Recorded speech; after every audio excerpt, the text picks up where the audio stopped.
Bayangin deh, ada seorang pemuda di Aceh, badannya kurus rambutnya.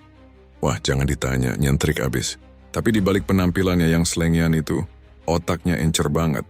Nah, pemuda ini, sebut saja namanya si Jaka, atau mungkin nama yang lebih Aceh lah ya, kayak si Agam.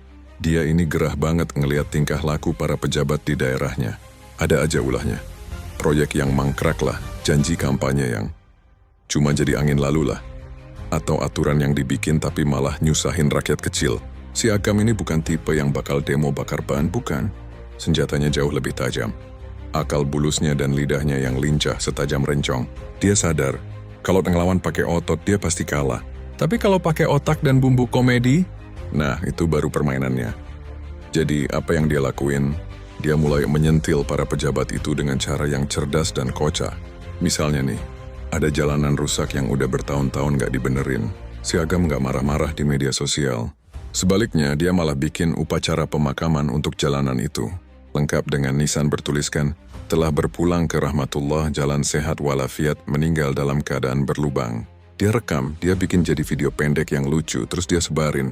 Apa yang terjadi besoknya, satu kampung ngomongin itu. Pejabat yang tadinya cuek bebek jadi panas kupingnya. Atau pas ada pejabat yang pidatonya ketinggian, ngomongin program-program canggih yang rakyat sendiri nggak ngerti. Si Agam ini bakal nongol di warung kopi. Dia terjemahin pidato itu pakai bahasa Aceh yang paling lokal. Pakai perumpamaan yang bikin semua orang di warung kopi itu ngakak guling-guling. Jadi maksud bapak itu kita disuruh nanam padi di bulan panennya pakai drone gitu, celetuknya, yang langsung disambut gelak tawa. Kritikannya kena. Tapi nggak bikin orang tersinggung, malah bikin orang mikir. Ini bukan sekadar komedi iseng. Ini adalah sebuah bentuk kritik sosial yang dibungkus dengan kearifan lokal. Mirip-mirip lah sama film-film Warkop DKI zaman dulu. Ingatkan gimana Dono, Kasino, Indro nyindir pemerintah, lewat lagu-lagu dan adegan-adegan konyol mereka. Nah, ini versi modernnya. Dengan latar belakang Serambi Mekah yang otentik. Visualnya bukan lagi Jakarta, tapi pemandangan sawah di Aceh, perahu nelayan di pesisir, atau hiruk-pikuk pasar tradisional yang khas. Dialeknya, cara bicaranya, semua serba Aceh.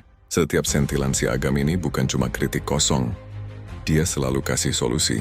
Setelah memakamkan jalanan rusak, dia ngajak warga gotong royong nambal seadanya sambil bilang, daripada nunggu janji surga, mending kita bikin surga kecil kita sendiri kan? Kebayang gak sih kalau kisah si Agam ini diangkat jadi film?